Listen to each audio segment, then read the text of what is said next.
நமஸ்காரம். பி குருஸ் தமிழ் சார்பாக நான் உங்கள் ஸ்ரீ ஐயர். சென்ற வாரம் தமிழ்நாட்டு அரசியலில் என்ன நடந்தது அப்படின்னு நீங்க கேட்டீங்கன்னா, நான் உங்களுக்கு பதில் கேள்வி கேட்பேன். என்ன நடக்கல அப்படின்னு. நடந்தது என்ன? நடக்காதது என்ன? நடக்க போகுது என்ன? திரிகால ஞானம் கொண்ட திரிசக்தி அவரார் சொல்ல போறார் நம்ம கிட்ட. நமஸ்காரம். நமஸ்காரம். நேயர்களுக்கு என்னுடைய அன்பான வணக்கங்கள். சொல்லுங்க சார். சார், நீங்க 3ன்னு தான் சொல்ல போறீங்க. அதை இங்கிலீஷ்ல சொல்ல மாட்டீங்கன்னு ஒரு சபதமே எடுத்திருக்கீங்க. பரவாயில்ல. இதுவா இருந்தாலும் இன்னைக்கு நம்ம 3 டாபிக் பத்தி பேச போறோம் சார். ராகுல் காந்தி வந்திருக்காரு. வந்துட்டு செங்கல்பட்டு வந்தாரா? செங்கல்பட்டுல பேசிட்டு விஜயை பார்க்காமலே போயிருக்காரு. இதுல ஒரு சின்ன கதை என்ன, உபகதை என்ன கேள்விப்படுறேன் அப்படின்னா, காங்கிரஸ்னுடைய 5 பேர் அப்படியே கம்ப்ளீட்டா தாவேக்காக்கு தாவலாமான்னு பார்த்துட்டு இருக்காங்கன்னு கேள்விப்பட்டேன். அப்படி நடக்குதா சார் அது மாதிரி ஏதாவது? இல்ல, இப்போ ராகுல் காந்தியோட விசிட்ல இருந்து ஆரம்பிச்சிருவோம். அப்பதான் கரெக்டா சரி இருக்கும். சரி சரி சரி நடந்தது சரி. அதுவே பெரிய சுவாரஸ்யமான விஷயம். ஆமா, மாமல்லபுரத்துல தான் அந்த கேம்ப் நடத்துறாங்க. அதாவது அரசியல் நிர்வாகம் பத்தி அவங்களுடைய ஒர்க்கர்ஸ்க்கு கிளாஸ் எடுக்கிறதுக்காக, அதுக்கு வெலிடிட்டரி ஃபங்க்ஷனுக்காக ராகுல் காந்தி வந்திருந்தாரு. நான் கூட வேற ஒரு நிகழ்ச்சியில சொன்னேன், என்னையா பாவம் இந்த மாதிரி பண்ணிட்டீங்க, அவரை ஒரே ஒரு நாளைக்கு வெலிடிட்டரி மட்டும் வர சொல்லிட்டீங்க, 10 நாளைக்கு அவரை வர சொல்லி அவருக்கும் சேர்த்து ட்ரைனிங் கொடுத்துருந்தா, அவருக்கும் அவர் பேசுறதெல்லாம் பார்த்தா நிறைய அரசியல் நிர்வாகத்தை பத்தி இன்னும் அவர் தெரிஞ்சுக்க வேண்டிய விஷயங்கள், கட்டுறது கைமண் அளவு கல்லாதது உலகளவு அப்படிங்கிற மாதிரி இருக்கே, அவர் அவருக்கும் அந்த ட்ரைனிங் சேர்த்து கொடுத்துருந்தால் பிரயோஜனப்பட்டிருக்குமே அப்படின்னு சொல்லி நான் கூட வேறு இதுலேயோ பேசியிருந்தேன். அவர் வந்துட்டு போனார். அவர் வந்துட்டு போனதில் என்னென்னு பார்த்தீங்கன்னா, இந்த ஏதோ தமிழ்நாட்டில் இப்போ ஒரு ஜோக்கு இன்னைக்கு சோஷியல் மீடியாவில் அவர் வந்துட்டு போனார். அவர் முக்கியமான ஒரு பெரிய ஒரு கண்டுபிடிப்பு, அதாவது அநேகமாக ட்ரம்ப் அவர் எப்படி தனக்கு நோபல் பிரைஸ் கொடுக்கணும்னு சொல்கிறாரோ, அதை மாதிரி இவருக்கும் நோபல் பிரைஸ் கொடுக்குற அளவுக்கு ஒரு விஷயத்த கண்டுபிடிச்சு சொல்லிட்டு போயிட்டாரு. தமிழ்நாட்டில் காங்கிரஸ் வளர்ச்சி அடையாததுக்கு காரணம், தமிழ்நாட்டு காங்கிரஸ்ல நிறைய குரூப்பிசம் இருக்கு. எனக்கு தெரிஞ்சு எனக்கு அரசியல் புரிய ஆரம்பிச்சது, நான் ஸ்கூலுக்கு போக ஆரம்பிச்சதுலேருந்து இது இப்படிதான் இருக்கு. அதை போய் இப்போதான் ஏதோ புதுசாக கண்டுபிடிச்சா மாதிரியும், அதை அந்த குரூப்பிசத்தை சரி பண்ணி பண்ணுறதுக்கு தானே கட்சியில் ஒரு தலைமை குடும்பம், நிர்வாகிகள், ஒரு coordination, what ever you call. என்ன மல்லிகார்ஜுன் கார்கே தலைவர்னு சொன்னா நிஜமாவே எல்லாரும் நம்பிடுவாங்களா அவர் தான் தலைவர்னு? ஏதோ ஒரு பேஜ் யாராவது ஒரு தலைவர்னு ஒருத்தர் வைக்கணும், தலிதா வேற இருக்காரு, அதனால வச்சிருக்காங்க. ஸோ யார் அதை பண்ணணுமோ அவர் நம்ம கிட்ட சொல்றாரு, அது காங்கிரஸ்காரங்கள்ட்ட சொல்றாரு, ஒரே குரூப்பிசம் இருக்கிறதுனால தான் தமிழ்நாட்டில் வளரலன்னு. அதை குரூப்பிசத்தை கம்மி பண்ண வேண்டியதே பண்ண வேண்டிய பொறுப்பு யாருக்கு? ஹெட் குவார்ட்டர்ஸுக்கு தானே. அது ஒன்று. இதில் தமாஷா என்ன சொல்றதுன்னா, அவர் பேசி போனாரா, அது முடிஞ்ச உடனே காங்கிரஸ்காரங்கெல்லாம் ஒரு 2-3 ஷேர் ஆட்டோவில் திரும்பி போயிட்டாங்க வந்தவங்கெல்லாம். உங்களுக்கு தெரியும், ஒரு 2-3 ஷேர் ஆட்டோவில் திரும்பி போயிட்டாங்கன்னா எவ்வளோ கும்பல் இருந்தது அப்படிங்கிறது, கூட்டம் இருந்ததுங்கிறத சொல்றதுக்காக, கிண்டலுக்காக சொல்லுவாங்க. சார், நிறைய பேர் சொல்லுவாங்க, காங்கிரஸ் ஒரு பொதுக்கூட்டம் தமிழ்நாட்டில் நடத்துதுன்னா மேடைக்கு மேல இருப்பவர்கள் பார்க்க வந்தவளை விட அதிகமா இருப்பாங்க அப்படின்னு. இது நீங்க சொன்ன இந்த குரூப்பிசம் திருப்பி வலியுறுத்துறது. அதான் சொல்றேன். அந்த 2-3 ஷேர் ஹோட்டல்ல ஏறி எல்லாரும் போயிட்டாங்க. அது கூட நீங்க கேட்பீங்க, அது என்ன சார் 2-3 4 ஷேர் ஆட்டோல தனித்தனியா போனாங்களே ஏன் சார் அப்படின்னு. அதுதான் அங்க குரூப்பிசம். அவன் ஏறின ஷேர் ஆட்டோ, இந்த ஷேர் ஆட்டோ, கேஎஸ் அழகிரி ஒரு பக்கம், செல்வ பெருந்தகை ஒரு பக்கம், மாணிக்கம் தாகூர் புதுசா வந்திருக்கார் ஒரு பக்கம், அவர் திருநாவுக்கரசர் ஒரு பக்கம், இப்படி பிரவீன் சக்கரவர்த்தி ஒரு பக்கம், இப்படி. அப்போ எவ்வளோ ஷேர் ஆட்டோ? அவ்வளோதான். மேக்சிமம் அந்த 5-6 ஷேர் ஆட்டோ இருந்தால் அதுக்குள்ளதான் வரணும். ஸோ வந்துட்டு போயிட்டாரு. இதில் முக்கியமான விஷயம் என்னன்னால், இன்ட்ரெஸ்டிங், அவர் முதல்வர் விஜயை பார்க்கணும்னு சொல்லி அவர் சைட்லேருந்து request it was turn down. Vijay அவர்கள் சார்பில் இருந்து அது நாசூக்காக மறுக்கப்பட்டு விட்டது, அவாய்ட் பண்ண விட்டது. அவரை ஒரு 20 நிமிஷமாவது பார்க்கலாம் எங்கேயாவது எந்த இடத்துல வேணாலும். ஏன்னா அவர் காத்தால 10 மணிக்கு அரைவானாரு, சாயந்தரம் 7 மணி ஃப்ளைட்டில் போனார். ஃப்ளைட்டுக்கு போகிறதுக்கு முன்னாலேயாவது பார்க்கலாம். அதாவது என்ன சொல்றது, அந்த ட்ரைடன்ட் ஹோட்டல் இருக்கு மீனம்பாக்கத்தில், அந்த ட்ரைடன்ட் ஹோட்டல்ல ஒரு 20 மினிட்ஸ் பார்த்துட்டு போகலாம், ஏர்போர்ட்டுக்கு போறதுக்கு முன்னால அப்படின்னு சொல்லி எவ்வளவோ வந்து காங்கிரஸ்ல இருந்து புஷ் பண்ணி பார்த்துருக்காங்க. விஜய் அவர்கள் எந்த காரணத்தினாலோ முதல்வர் வந்து சந்திப்பதை தவிர்த்து விட்டார் அப்படின்னு சொல்றாங்க. இது தவிர்த்து விட்டது வந்து அதுக்கு 2-3 இதை வந்து எங்க கொண்டு போய் நம்ம லிங்க் பண்ணி பார்க்கணும்னு கேட்டீங்கன்னா, வைகோ அவர்கள் வந்து அந்த அவர் எழுதின 8 வால்யூம் புக்கெல்லாம் வெளியிடுறாரு. முதல்வர் விஜய் தான் வெளியிட போறாரு டெல்லியிலன்னு சொன்னாரு. அப்புறம் திடீர்னு இப்போ வந்து விஜய் வரலன்றார் போல் இருக்கு. அதனால வந்து நான் தான் விஜய்கிட்ட சந்திச்சு டெல்லியில வந்தா கூட்டம்லாம் வந்துடும், அதனால நீங்க வர வேணாம், கூட்டம் அனாவசியமா திரண்டுருவாங்க, ஒரு விழாவுக்கு கூட்டம் வந்ததுன்னா மரியாதை, அது பரவாயில்லன்னு முடிவு பண்ணிட்டாரு. அது என்ன அவரோட ஐடியான்னு இவர் வரலன்னு சொல்லியிருப்பாரு, அவர் நாகரீகமா சொல்றாரு. சார் சார் சார் நானும் புஸ்தகம்லாம் வெளியிட்டிருக்கேன் சார் டெல்லியில். அதெல்லாம் யூஸ்வலி ஒரு கான்ஸ்டிடியூஷன் கிளப்னு ஒரு இடம் இருக்குது சார், அந்த இடத்துல நீங்கள் வெளியிடுவீங்க. அதில் வந்து 4-5 ஹால் இருக்குது, பெரிய ஹால், மாபெரும் ஹாலில் வெளியிட்டிங்கன்னா 250 பேர் உட்கார முடியும், 250 பேர். அதுக்கு மேலே வந்து உங்களால் கார் கூட வெளியே நிறுத்த முடியாது, பார்க்கிங் கிடையாது, எல்லாமே மெயின் ரோடு அது. அதனால கூட்டம் வந்துடும் அப்படிங்கிறலாம் சும்மா கதை சார். சொல்லுங்க சார். இல்ல இல்ல, நீங்க நான் என்னுடைய திருசக்தி பதிப்பகத்துல 110 டைட்டில் புக்ஸ் வந்து பப்ளிஷ் பண்ணிருக்கேன். அதுல நான் எழுதுனதே 11 12, மற்றதெல்லாம் மற்றவங்க எழுதுனது. எங்க இந்த எல்எல்ஏ பில்டிங் சொல்லி அது வழக்கமா அங்க சென்னையில வந்து அங்க இந்த புக்ஸ் வெளியிடறதுக்காக அது ஒரு பழக்கமான இடம், அது கவர்மெண்ட் இது.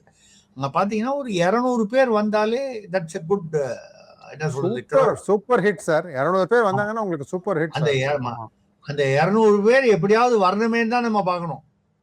ஆமா, ஏன்னா புக்கு வெளியிடுற விழாவுக்கு வந்து இல்ல, இதுக்காக வந்து நம்ம புக்கு வெளியிடறதுக்காக ஒரு நடிகையை கூப்பிட்டா 200 பேர் வருவாங்க.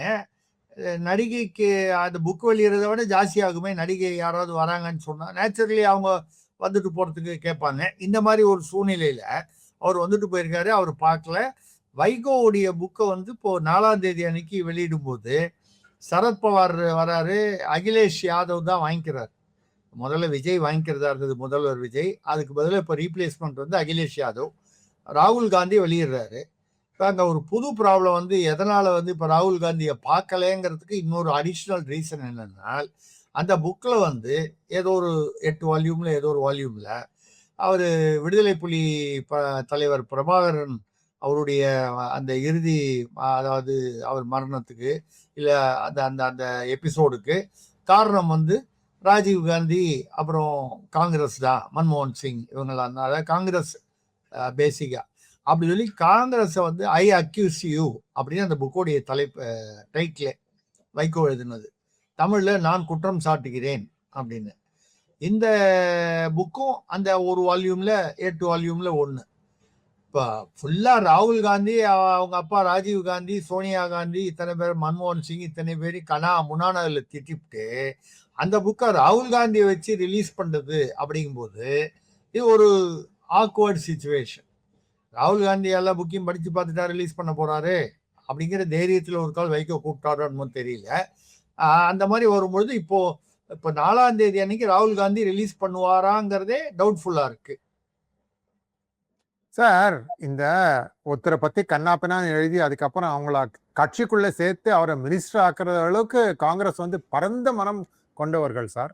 இந்த விஷயம் உங்களுக்கு எத்தனை பேருக்கு தெரியும் தெரியாது எனக்கு. சசி தரூர் தன்னுடைய யுஎன்ல வேலை பண்ணிட்டு இருக்கச்சு அவர் வந்து எழுத்தாளர், ஓரளவுக்கு நல்லா எழுதுவார், அதையும் நம்ம ஒத்துண்டே ஆகணும். நான் ஒரு எழுத்தாளர், திருசக்தியார் ஒரு எழுத்தாளர், ஓரளவுக்கு வந்து இந்த புஸ்தகம் எழுதி அதை காசு கொடுத்து வாங்குறான்னா அதுல கொஞ்சம் சாரம் இருக்கணும், சாரம் இருக்கணும், அப்பதான் அதுல வந்து மக்கள் வந்து வாங்குவாங்க. ஸோ அவர் வந்து ஒரு புஸ்தகம் எழுதினார், த கிரேட் இந்தியன் நாவல் அப்படின்னு. நீங்க படிச்சிருக்கீங்களா சார் அது? இல்ல, நான் படிச்சிருக்கேன் சார். கிரேட்னா என்ன? மகா இல்ல, கிரேட்னா என்ன? மகா. இந்தியன்னா என்ன? பாரதம். ஓகே. அவர் என்ன பண்ணாருன்னா, காங்கிரஸ் விடுதலை போராட்டத்தில் இருக்கிற மக்களை வச்சுக்கிட்டு அவங்கள வந்து மகாபாரத கேரக்டர்ஸ்க்கு ப்ரொஜெக்ட் பண்ணாரு. காந்தி திருதராஷ்டர், இதுல திரௌபதி, சாரி துரியோதனன் யார் தெரியுமா? துரியோதனி அப்படின்னு பெண்ணா மாத்திட்டு இந்தியா பிரியதர்சனி. மெயின் வில்லனே வந்து இந்த அம்மா தான். இதை வச்சு ஒரு கதை காட்டாரு அவரு. அந்த கதையெல்லாம் படிச்சாங்களா இல்லையான்னு தெரியல. ஏன்னா அதுக்கப்புறம் அவர் வந்து மந்திரி ஆனாரு, பெரிய லீடர் ஆனாரு, இப்போ பிரசிடென்ட்டுக்கே போட்டிட்டு இருக்கிறாரு. ஸோ இவங்க வந்து பரந்த மனம் கொண்டவர்கள் சார். அதனால இது வந்து எனக்கு ஆச்சரியமா இருக்கு எனக்கு. இல்லை இப்போ கூட ஒரு 2 நாள் 3 நாள் சசி தரூர் ஒரு கேதரிங் ஒன்று ஏதோ ஒரு ஃபங்க்ஷன் ஒன்று வச்சு நடத்தினாரா. அதில் வந்து அவர் வந்து அஃபிஷியலி ஸ்டில் இன் காங்கிரஸ், எப்போ வேணா பிஜேபியில் சேருவார்ன்ற ஒரு ரூமர் ரொம்ப நாளாக ஓடிக்கிட்டு இருக்கு. அவர் பேசுறதெல்லாம் வந்து ப்ரோ பிஜேபி ப்ரோ மோடி அப்படி தான் பேசிக்கிட்டு இருக்காரு. இன் எஃபெக்ட் வந்து ஆன்டி காங்கிரஸுங்கிற மாதிரி தான் பேசிக்கிட்டு இருக்காரு. ஒரு 2 நாள் 3 நாள் ஃபங்க்ஷன் ஒன்று நடத்தின போது காங்கிரஸ்காரர்கள் யாருமே பெரிய அளவில் வரல. ரொம்ப ஒரு 4-5 பேர் தான் வந்திருந்தாங்க. பாக்கி எல்லாரும் பத்திரிகையாளர் தான் வந்திருந்தாங்க. ஸோ நீங்கள் சொல்கிற அந்த இது வந்து கரெக்டாக அந்த லைன் வந்து மேட்ச் ஆகுது. இப்போ வந்து இங்கே ராகுல் காந்தி இப்போ 4ஆம் தேதி அன்னைக்கு வைகோ புக்கை ரிலீஸ் பண்ணுவாரா இல்லையா தெரியல. ஒரு கால் அந்த ஒரு பர்டிகுலர் வால்யூமை மட்டும் வந்து ரிலீஸ் பண்ணாமல் விட்டுறலாம். அதாவது இந்த பிரபாகரன் அந்த அந்த எல்டிடி இந்த சம்மந்தப்பட்ட விஷயங்களை வந்து வரக்கூடிய வால்யூமை மட்டும் அவாய்ட் பண்ணிட்டு ஒரு கால் பண்ணுவாரா இல்லை ராகுல் காந்தி கண் மூடின்னு ரிலீஸ் பண்ணுவாரான்னு தெரியல. இப்போ சரத்பவாருக்கோ அகிலேஷ் யாதவுக்கோ அதை பற்றி ஒன்றும் இல்லை. எப்படியா இருந்தாலும் அது இங்கிலீஷில் இருக்க போது அது அகிலேஷ் யாதவுக்கு அதை பற்றி ஒன்றும் சம்மந்தம் இல்லை. சரத்பவாரும் அவர் வயசுக்கு அதை பற்றி புக் ரிலீஸ் பண்ண ஒரு மரியாதை, அவ்வளோதான். இதெல்லாம் வச்சுக்கிட்டு தான் விஜய் அங்கே போக மாட்டேன்னு சொல்லிட்டாருன்றாங்க. இன்னொன்று வந்து இப்போ அந்த காங்கிரஸ் வந்து நீங்கள் சொன்னீங்க பார்த்தீங்களா, இப்போ ஆல்ரெடி வந்து Vijay is slowly getting into the control of Delhi. டெல்லின்னா உங்களுக்கு தெரியும், அமித்ஷா அந்த பொலிட்டிக்கல் கண்ட்ரோலில் வந்து கொஞ்சம் கொஞ்சமாக வந்து அவர் வந்து அவருக்கு இன் இஸ் ஓன், அதாவது ஃபார் தி சேக் ஆஃப் சர்வைவல்னு சொல்லலாம். இட்ஸ் வெரி, அதாவது நியாயமான இயல்பான ஒரு விஷயம். சர்வைவலுக்காக வந்து அரசியலில் வந்து எந்த விஷயமுமே. கருணாநிதி அந்த காலத்தில் இந்திரா காந்திக்கு மதுரையில் திமுக காரெல்லாம் கல்லெடுத்தடிச்சு மண்டை உடஞ்சி போய் ரத்தம் வந்த போது அம்மையாருக்கு மண்டையில் மாத விளக்காக இருக்கும்னு கிண்டலாக பேசினவர் 6 மாதம் கழிச்சு நேருவின் மகளே வருக நிலையான ஆட்சி தருகன்னு பேசலையா? ஸோ பாலிட்டிக்ஸில் வந்து எல்லாமே சகஜம், அதுவும் தமிழ்நாட்டில் இதெல்லாம் வந்து சகஜம். அந்த வகையில் இப்போ விஜய் வந்து இந்த 5 பேர் நீங்கள் சொல்றீங்களே காங்கிரஸ், இவங்க எல்லாரும் வந்து காங்கிரஸ் முக்கியமா, நம்ம பவர்ல இருக்கிறது முக்கியமா, எம்எல்ஏவாவோ அமைச்சராவோ இருக்கிறது முக்கியமான்னு கேட்டா 2வது உள்ளதுதான் முக்கியம். இப்ப இது வந்து காங்கிரஸுக்கு மட்டும் இது இல்லை. இதை வந்து நீங்க யூ ஹேவ் டு எக்ஸ்டெண்ட். அங்க விசிகாவும் பிளவுபடும் நிலைமையில இருக்குது. விசிகா என்ன பிளவுபடும்? வன்னி அரசு வந்து மந்திரியா இருக்காரு. இப்போ வன்னி அரசு ஒரு ஒரு ஒரு ஸ்டெபிலிட்டிக்கு வந்துட்டாரு. பிகாஸ் அவர் மந்திரியா இருக்காரு. பொறுப்பு ஏதோ ஒரு மாவட்டத்துக்கு மந்திரியா, பொறுப்பு மந்திரியா போட்டிருக்காங்க. அந்த கூட ஒருத்தர் ஜோதிமணின்னு காங்கிரஸ்ல இருந்தவரை கடைசி நிமிஷத்துல கூப்பிட்டு சீட்டு கொடுத்தாங்க காட்டுமன்னார் கோயில்ல. அவர் வந்துட்டாரு. அவர் வந்து வாழ்க்கையில எனக்கு சான்ஸே கிடைக்காது எம்எல்ஏ ஆகிறதுக்கு, அப்படி இருக்கும்போது நானாவது விடுவதாவதுன்னு சொல்லி அவரும் வந்து தாவேக்காக்கு போறதுக்கு தயார். அப்படி இல்லைன்னா கூட அவங்க வந்து 2 பேர் வந்து சட்டமன்ற உறுப்பினர்கள் 2 பேரும் தாவேக்கு ஆதரவு பண்றாங்கன்னா உண்மையான விசிகா வந்து சிவசேனா கதை தான். உண்மையான விசிகா ஏக்நாத் ஷிண்டே மாதிரி வன்னியரசுடைய இதுதான் அப்படிங்கிற அளவுக்கு வந்துருச்சு. இப்போ திருமாவளவன் டென்ஷன்ல இருக்காரு. அதாவது திருமாவளவன் மட்டும் தனியா இருப்பாரு, கட்சி அபிஷியலா அந்த பக்கம் போயிடும். இவர் அன்அபிஷியலா வேற மிச்சம் உள்ளதெல்லாம் வந்து உத்தவ் தாக்கரே மாதிரி இந்த பக்கம் வச்சுக்கலாம். இப்படி அது ஒரு பக்கம் இருக்கு. இதே ப்ராப்ளம் பார்த்தீங்கன்னா ஐயுஎம்எல், அதாவது இந்தியன் யூனியன் முஸ்லீம் லீக், அங்கே ஷாஜகான் ஒரு அமைச்சர் இருக்கார். அவரும் செட் ஆயிட்டார். உங்களுக்கு செட் ஆயிட்டாருன்னா புரியும். அந்த அந்த அந்த விஜயோட ஆட்சியில் மற்ற விஷயங்கள் எல்லாம் செட்டில் ஆயிட்டார் அவர். அந்த ஒருத்தர் ஃபரூக்குங்கிறவர் வந்து அவர் இவருடைய அந்த ஸ்வேரிங் இன் செரிமனியும் போதே அவர் வரல. அவர் பாய்காட் பண்ணிட்டார். ஏன்னா அவர் சீனியரா, அவரை விட்டுட்டு இவரை வந்து தேர்ந்தெடுத்தார் காதர் மொய்தீன் தலைவர்னு. இப்போ அங்கேயுமே பார்த்தீங்கன்னா அவர் நான் தான் வந்து ஷாஜகான் வந்து நான் தான் முஸ்லீம் லீக் அப்படின்னு சொன்னார்னா 50% 2 பேர்ல. உங்களுக்கு அந்த 2/3 இருந்தால் தான் எந்த பக்கமும் அஃபிஷியல், 50%னா சேஃபு. ஸோ இப்போ வந்து பிசிக ஒரு உடையிற நிலைமையில இருக்கு, ஐயுஎம்எல் உடையிற லெவலில் இருக்கு தாவேக்கால, காங்கிரஸும் கிட்டத்தட்ட அப்படியே இங்கே வந்துடுற மாதிரி இருக்கு. இந்த மாதிரி சமயத்தில் ராகுல் காந்தியை போய் பார்த்து இப்போ என்ன ஆக போகிறது அப்படிங்கிற காரணத்தினால விஜய் பார்க்கல. கொஞ்சம் கொஞ்சமா வந்து அதுக்கு வந்து உங்களுக்கு வந்து டெல்லியோட கண்ட்ரோல் கொஞ்சம் கொஞ்சமா வருதுங்கிறது எதுக்காக சொல்றேன்னா, முன்னால வந்து நடுவில் ஆதவர்ஜுனா வந்து ஒரு தனியா அவர் ஒரு பக்கம் கச்சேரி தனியாவர்த்தனம் பண்ணிக்கிட்டு இருந்தாரு. புஷியானந்த் ஒரு பக்கம் தனியாவர்த்தனம் பண்ணிக்கிட்டு இருந்தாரு. நிர்மல் குமார் ஒரு தடவை இந்த மாதிரி தனித்தனியா பவர் சென்டர்ஸ் இருந்தாங்க. இதை தவிர இந்த ஜோசியர் ஒரு பக்கம், ஜான் ஆரோக்கியசாமி ஒரு பக்கம், இந்த விஷ்ணு பண்டிட் பக்கத்து வீட்டுக்காரர் ஒரு பக்கம், இவங்களுடைய ஒரு பவர் சென்டர்லாம் இருந்தது. இப்பதான் வந்து முதல்வர் விஜய் இதெல்லாம் வந்து பெரிய ப்ராப்ளம்னு புரிஞ்சுக்கிட்டு இவர் சீஃப் செக்ரட்டரி அவர் சாய்குமார் ஐஏஎஸ் தேர்தல் ஆணையம் அப்பாயின்ட் பண்ணவர். அவர் அதாவது முருகானந்தம் சீஃப் செக்ரட்டரியா டிஎம்கே பிரிவில் இருந்த போது அந்த தேர்தல் போது வழக்கமா மாத்தி அவர் வந்தார். அவரை ரீட்டைன் பண்ணதோடு இல்லாமல் அவருக்கு 6 மாசம் எக்ஸ்டென்ஷன் பிப்ரவரி வரைக்கும் கொடுத்திருக்காரு. ஜூன் வரைக்கும் கொடுக்க போறாங்க. அவர் எக்ஸ்டென்ட் பண்ண போறாரு. அவர் யாருன்னு பாத்தீங்கன்னா சாய்குமார் வந்து he is what you call என்ன சொல்றது well connected with central government. நம்ம பிஜேபி ஆளு சென்ட்ரல் கவர்மெண்ட், பிஜேபி ஆளுன்னு அர்த்தம் இல்ல, central government home ministry. And வந்து very straightforward, clean and honest officer. இப்போ விஜய் வந்து இப்போ வந்து முக்காவாசி அவர் சொல்றதான் மட்டும்தான் எடுக்கிறாரு, நம்புறாரு. பாக்கி தன்னுடைய பாலிட்டிஷியன்ஸ், அதாவது எந்த அளவுக்குன்னா இவர் இன்டெலிஜென்ஸ்ல வந்து அவர் அஸ்ராகர், அவரும் is clean and honest officer.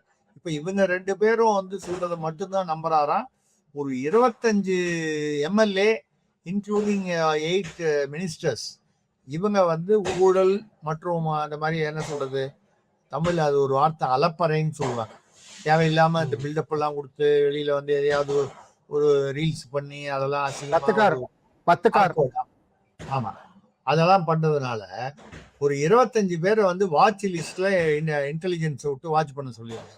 That includes 8 ministers. இவெல்லாம் சரியில்லைன்னா ரீஷஃபிள் பண்றதுக்கு அவர் ரெடியா இருக்கார்.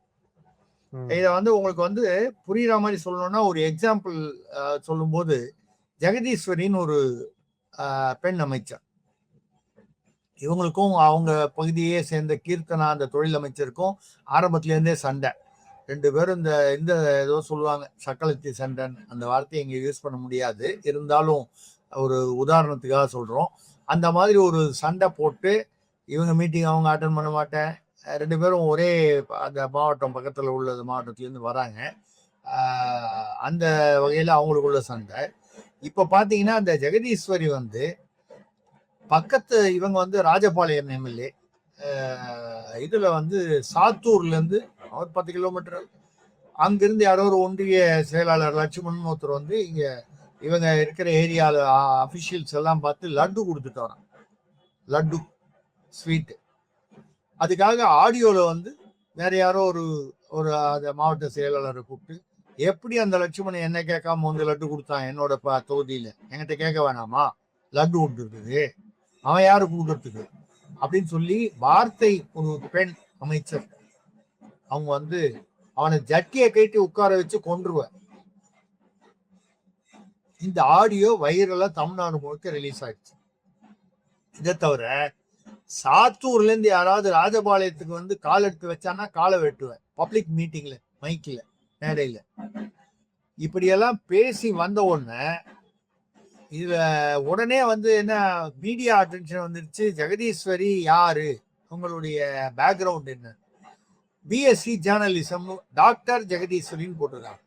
டாக்டர்னா ஒன்னு எம்பிபிஎஸ் படிச்சிருக்கணும், இல்ல இப்போ நான் கூட எனக்கு ஒரு அமெரிக்கன் யூனிவர்சிட்டி வந்து ஆனரரி டாக்டரேட் கொடுத்தது, பிரெஞ்சு கவர்மெண்ட் வந்து எனக்கு செவாலியே பட்டம் கொடுத்தது. அந்த மாதிரி ஆனரரியா யாருக்காவது கொடுக்கறது பழக்கம் உண்டு. அது மாதிரி எதுவும் வந்து ரெக்கார்டு இல்லை. இதை தாண்டி பிஎஸ்சி ஜேர்னலிசம்னு ஒன்று வந்து ரேர், பிஎஸ்சியில வராது. அவங்க ஏதோ ஒரு இன்ஸ்டியூட் பேர் போடுறாங்க. அந்த இன்ஸ்டியூட் பேர் போட்டு எல்லாம் நம்ம நிருபருக்கு தான் போய் அங்கே பார்த்தா தெருவில் 4 வீடு இருக்கே தவிர there is no such institution. அப்போ அது ஃபேக் டிகிரி. இது ஒரு பக்கம் இருக்க. இந்த அம்மா இப்படிலாம் பேசுறாங்களே, இவங்க என்ன ஏதுன்னு எல்லாம் பார்த்தா ஏதோ ஒரு சும்மா ஒரு உப்பு போடாத ஏதோ ஒரு காவலன் வாய்ஸ்ன்னு இதுலயோ வந்து இவங்க நிருபரா இருந்ததா சொல்றாங்க. இப்போ வந்து என்ன வந்திருக்குன்னா, இவங்களுடைய ஆபாச படங்கள்லாம் நான் வீடியோல போட்டு சோசியல் மீடியால போட்டுருவேன்னு சொல்லி நிறைய பேர் போடுறான். இருக்கா நிறைய. கொஞ்சம் என்ன சொல்றது, வித்தியாசமான படங்கள். இப்போ இந்த அம்மா வந்து என்ன பண்றாங்கன்னா, இவங்க ஒரு மினிஸ்டரா இருந்துட்டு போலீஸ்ல கம்ப்ளைண்ட் பண்றாங்க. என்னுடைய ஏதோ ஆபாச படங்கள்லாம் போட்டுருவேன்னு எல்லாரும் மிரட்டுறாங்க, போலீஸ் விசாரிங்கன்னு சொல்லி. இவங்க அமைச்சர் இப்படி வந்து அமைச்சர் ஒரு அமைச்சருக்கு ஒரு ப்ராப்ளம் இருக்கு.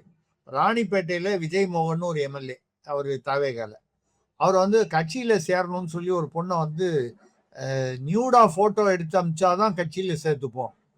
இது வித்தியாசமா இருக்கு இல்லையா? இது வரைக்கும் எந்த கட்சியிலையும் நம்ம கேள்விப்பட்டது இல்லை. ஒரு ஒரு லேடியை வந்து நியூடு போட்டோ அனுப்பிச்சாதான் கட்சியில சேர்த்துப்பேன்னு சொல்லி எடுத்து அது பிரச்சனையா இருக்கு. அதுக்கப்புறம் அருப்புக்கோட்டையில பாத்தீங்கன்னா ஒரு நகர செயலாளர் வந்து லாரி உரிமையாளர்கிட்ட போய் 30 லட்சம் ரூபா ஏதோ மிரட்டி வாங்கியிருக்காரு. விருதுநகர்ல சரவணகுமார்னு ஒரு நிர்வாகி, அவர் வந்து யாரோ ஒரு பொண்ணை வந்து கட்டி போட்டு வீட்டுக்குள்ள பூந்து கட்டி போட்டு 21 சவரன் நகை வந்து திருடின்னு போயிருக்காரு, கொள்ளடிச்சுன்னு போயிருக்காரு. இப்படி எல்லாம் நடந்துகிட்டு இருக்கு. அப்புறம் இந்த அரசு வழக்கறிஞர்கள், லா ஆபீசர்ஸ், அது போடும்போது கன்னியாகுமரியில ஒரு அனீஷ்குமார்னு யாரோ ஒரு நிர்வாகி வந்து யாரோ ஒரு லேடி அட்வொகேட்ட பேசி 15 லட்சம் பணம் கொடு, நான் வந்து உனக்கு பண்ணி தரேன், உனக்காக வேணா டிஸ்கவுண்ட் 12 லட்சம் ரூபாய்க்கு 3 லட்சம் ரூபாய் டிஸ்கவுண்ட் அப்படிலாம் பேசுனது. அப்புறம் காங்கிரஸ் உடைய எம்பி, இப்ப நீங்க சொன்னீங்க காங்கிரஸ்ல இருந்து 5 பேர் போனாலும் போயிடுவாங்க போல இருக்கு அந்த 5 எம்எல்ஏன்னு, இதுல உள்ள சிக்கலை பத்தி சொல்றேன். காங்கிரஸ்ல மயிலாடுதுறையில சுதான்னு ஒரு லேடி எம்பி இருக்காங்க. அவங்க வந்து பாத்தீங்கன்னா அவங்க அதாவது காங்கிரஸ் தரப்புல ஒரு லிஸ்ட் கொடுத்துருக்காங்க. இந்த லா ஆபீசர்ஸ் கிட்டத்தட்ட தமிழ்நாடு முழுக்க ஒரு 900 லா ஆபீசர்ஸ் வரும். கீழே உள்ள சாதாரண கோர்ட்ல பப்ளிக் ப்ராசிக்யூட்டர், அசிஸ்டன்ட் பப்ளிக் ப்ராசிக்யூட்டர்ல ஆரம்பிச்சு அட்வொகேட் ஜெனரல் வரைக்கும் பாத்தீங்கன்னா ஒரு 1000 போஸ்ட் வரும். இந்த போஸ்ட்டுக்கு வந்து 30% எங்களுக்கு ரிசர்வேஷன் மாதிரி எங்களுக்கு கொடுக்கணும்னு சொல்லி லிஸ்ட் எல்லாம் கொடுத்து, இந்த லிஸ்ட் ஹைகோர்ட்டுக்கு போய் சேர்ந்தது. யாரோ ஒருத்தர் ஃபைல் பண்ணி, இது பார்ட்டி பேஸ்டே எப்படி கொடுப்பீங்க? ஒரு அரசு வழக்கறிஞர்னா திறமை இருக்கணும், அனுபவம் இருக்கணும். கட்சிக்கு இவ்வளவுன்னு அலோகேஷன் வந்ததுன்னா பாருங்க, காங்கிரஸ் பார்ட்டி லெட்டர்ல இருக்குன்னு சொல்லி ஹைகோர்ட்ல கொண்டு போய் போட்டா high court has passed strictures on it. இப்ப வந்து அந்த அம்மா அந்த சுதான் அந்த எம்பி வந்து மயிலாடுதுறையில என்ன சொல்லிட்டாங்க, இல்ல என்னமோ நடக்குது. ஏன்னா லிஸ்ட் கொஞ்சம் கொஞ்சமா வந்துகிட்டு இருக்கு, ஏதோ கொஞ்சம் கொஞ்சம் பேரா வந்து ரிலீஸ் பண்ணிட்டு இருக்காங்க. அதில் மோஸ்ட்லி தாவேகா சேர்ந்த லாயர்ஸை தான் அப்பாயின்ட் பண்ணுறாங்க, விச் இஸ் அண்டர்ஸ்டாண்டபிள். அதில் பண்ணும்போது என்ன சொல்கிறாங்கன்னா, நான் எது வந்து திறமை உள்ளவர்களுக்கு கொடுப்பதை வந்து எது தடுக்குதுன்னு தெரியல. அதாவது அவங்க இன்டைரக்டா என்ன சொல்றாங்கன்னா, பணம் வாங்கிட்டு பண்றாங்க, 30 லட்சம் 50 லட்சம் பணம் வாங்கிட்டு. சொல்றது யாரு? ஒரு காங்கிரஸ் எம்பி. காங்கிரஸ் இந்த ஆட்சியில கூட்டணியில் இருக்கு. இப்படி ஒரு சூழ்நிலையில வந்து இந்த தாவேகாவுடைய ஆட்சி எப்படி போயிட்டு இருக்குன்னா, இதாவது திமுக ஆட்சியே பரவாயில்லையோ அப்படின்னு இந்த கரப்ஷன் கமிஷன் கலெக்ஷன் அப்படிங்கிறதுல குவாரிகள்ல பாத்தீங்கன்னா ஒரு மந்திரி என்னன்னா வி.கே. ராஜீவ்னு ஒரு சுற்றுச்சூழல் மந்திரி, அவர் வந்து வசூல் என்ன பண்ணாருன்னா, அந்த சாயப்பட்டறை, அதான் உங்களுக்கு அந்த ஈரோடு நாமக்கல் அந்த சைடு எல்லாம் பாத்தீங்கன்னா நிறைய அந்த டெக்ஸ்டைல் இதெல்லாம் இருக்கும், கார்மெண்ட்ஸ், அதெல்லாம் இந்த சாயப்பட்டறை அந்த மாதிரி இன்னும் நிறைய ஃபேக்ட்ரிஸ், இங்கெல்லாம் 1 லட்சம் ரூபா மாசம் கொடுக்கணும் இப்படிலாம் பண்ணி யாருன்னா அவரோட மாமனார் மூலமா வசூல் பண்ணாரு. ஒரு மந்திரி வந்து தன்னுடைய அண்ணன் மூலமா, தொழிலாளர் நலத்துறை மந்திரி வந்து அண்ணன் மூலமா வசூல் பண்ணாரு. அதுக்கப்புறம் டி.கே. பிரபுன்னு கனிம வள அவர் அமைச்சர் வந்து அப்பா மூலமா வசூல் பண்ணாரு. அப்புறம் சீனியர் அமைச்சரான புஷி ஆனந்த் சொல்றவரு 2 மாப்பிள்ளைகள் மூலமா வசூல் பண்றதா சொல்றாங்க.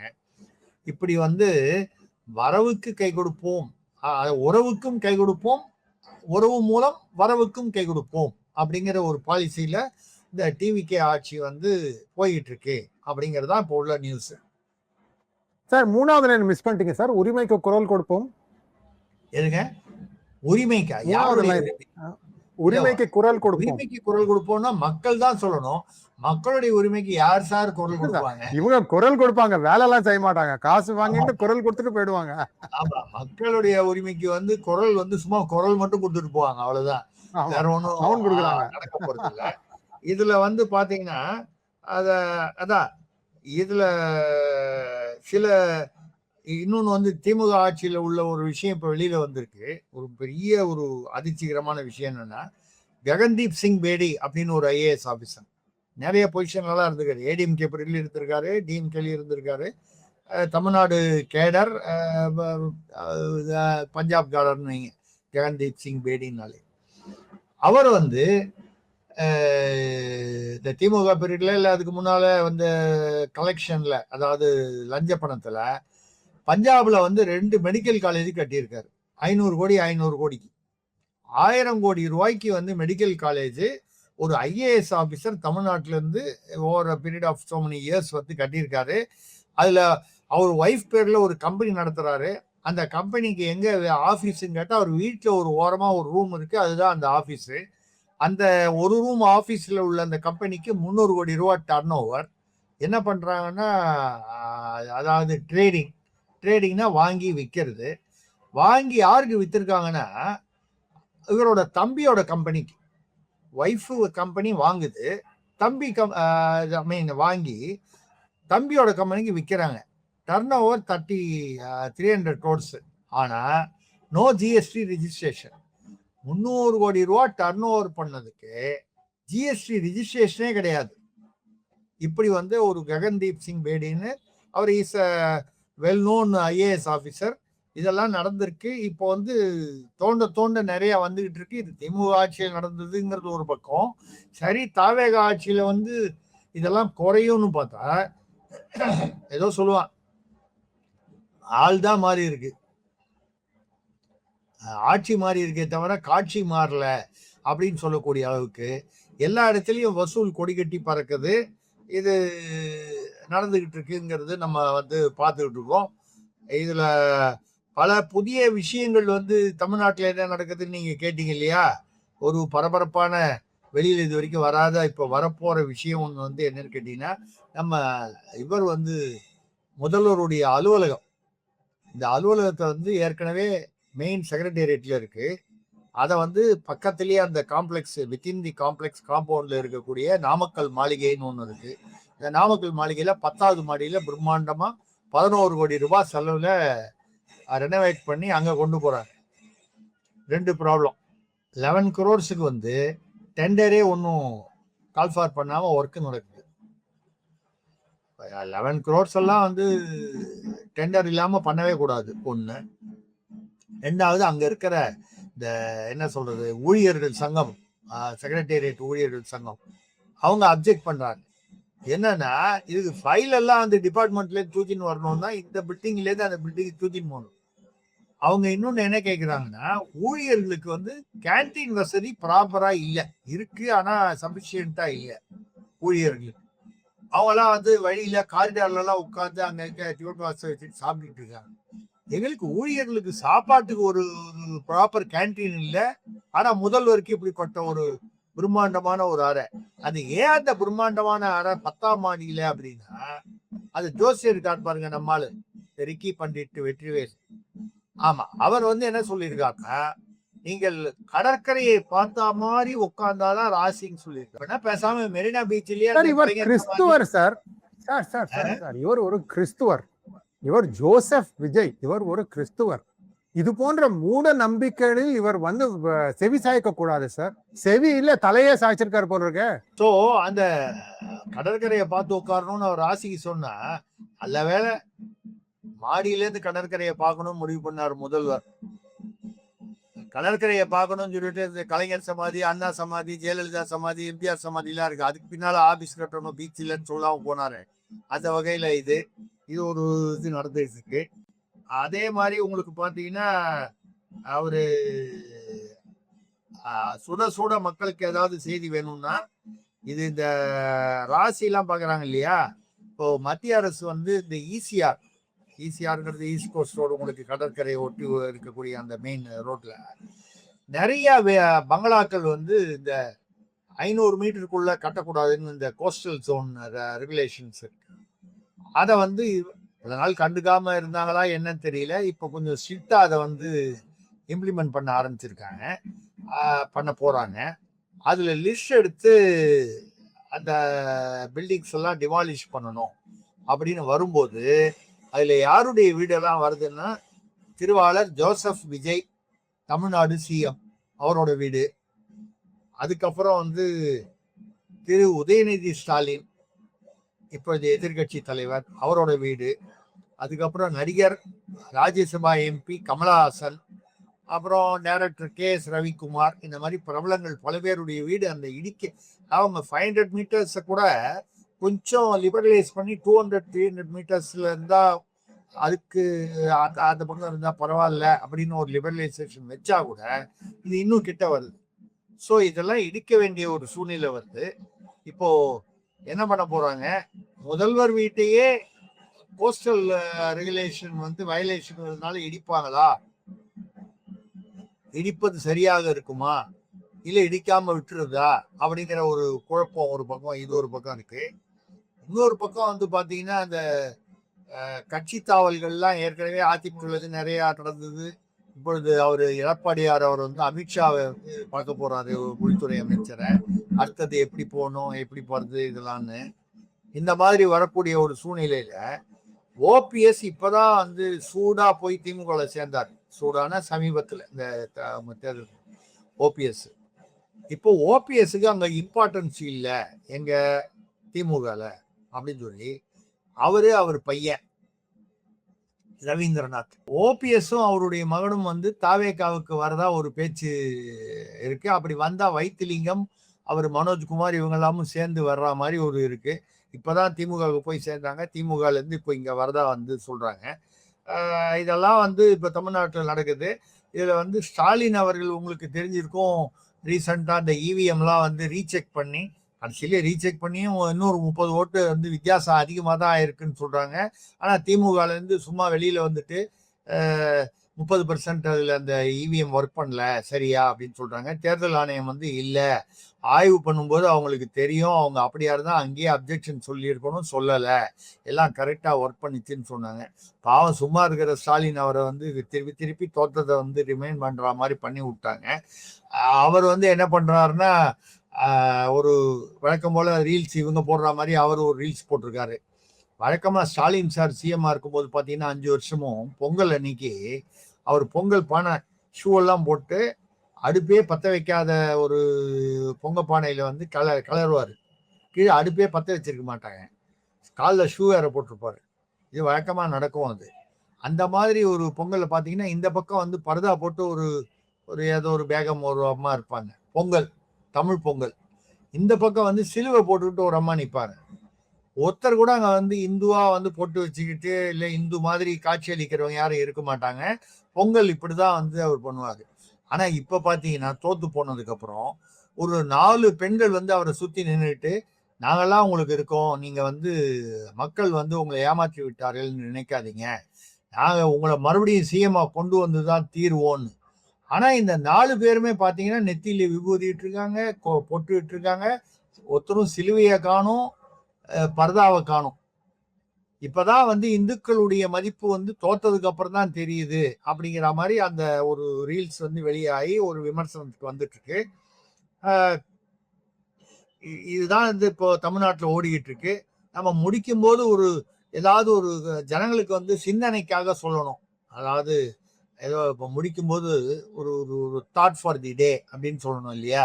அது மாதிரி நாஞ்சில் சம்பத் எப்பவுமே தெரியும் உங்களுக்கு, துப்புனா தொடச்சுப்பேன் அப்படின்னு சொல்லக்கூடிய ரொம்ப ரோஷகார மனுஷன். அவர் சொல்லியிருக்காரு, முதலிரவுக்கும் முதலமைச்சருக்கும் முன் அனுபவம் தேவையில்லை, முதலிரவுக்கும் முதலமைச்சராக இருப்பதற்கும் முன் அனுபவம் தேவையில்லை. அதாவது தாவேகாவை சப்போர்ட் பண்ணி விஜயை சப்போர்ட் பண்ணி பேசுறாரா. தாட் ஃபார் தி டே, இதை யார் எப்படி எடுத்துக்கிறாங்களோ அவங்கவுங்க எடுத்துக்கலாம். இந்த மாதிரி ஒரு தமிழ்நாட்டுடைய இதுல என்னன்னால் ஒரு அமைச்சரும் ஒரு பக்கம் ஏதோ ஒரு கான்ட்ரவர்சியில சிக்கிறாங்க, எம்எல்ஏ சிக்கிறாங்க. ஐ திங்க் கண்ட்ரோல் பண்ண முடியல. இதெல்லாம் கண்ட்ரோல் பண்றதுக்காக தான் கிட்டத்தட்ட டெல்லி கண்ட்ரோலுக்கு இவர் விஜய் போற மாதிரி, அதாவது வேற வழி இல்லாம அங்க போற மாதிரி ஒரு சூழ்நிலை இருக்கு அப்படின்னு சொல்றாங்க. இது எப்படி போக போக எவ்வளவு தூரம் டெல்லியால கண்ட்ரோல் பண்ண முடியுது? ஏன்னா டெல்லியை பொறுத்த வரைக்கும் இவருடைய ஆட்சியை இப்போ கவிழ்ந்ததுனால் மறுபடியும் திமுக வர்றதுக்கு வாய்ப்பு இருக்கு. அது வரக்கூடாதுன்னா இது எப்படியோ நொண்டி நொண்டி நடந்தா கூட பரவாயில்லன்னு இந்த ஆட்சியை கொஞ்சம் கண்டினியூ பண்ண விடணும். அதுதான் இப்போ நடந்துகிட்டு இருக்கு. இருந்தாலும் இத்தனை மைனஸ் பாயிண்ட்ஸ், இத்தனை விமர்சனங்களுக்கு நடுவுல அவர் ஓட்டிக்கிட்டு இருக்காரு. ஐ திங்க் கொஞ்சம் விஜய் வந்து இதெல்லாம் புரிஞ்சுக்கிட்டு தான் அந்த ஆனஸ்ட் ஐஏஎஸ் ஆஃபீஸர்ஸாக வந்து takes in to confidence and then கொஞ்சம் சில விஷயங்கள் முடிவெடுக்கிறத பார்த்தா ஒரு பெட்டர்மெண்ட் இம்ப்ரூவ்மெண்ட் தெரியுது. போக போக தான் இது எவ்வளவு தூரம் தாக்கு பிடிக்கும் என்பது தெரியும்.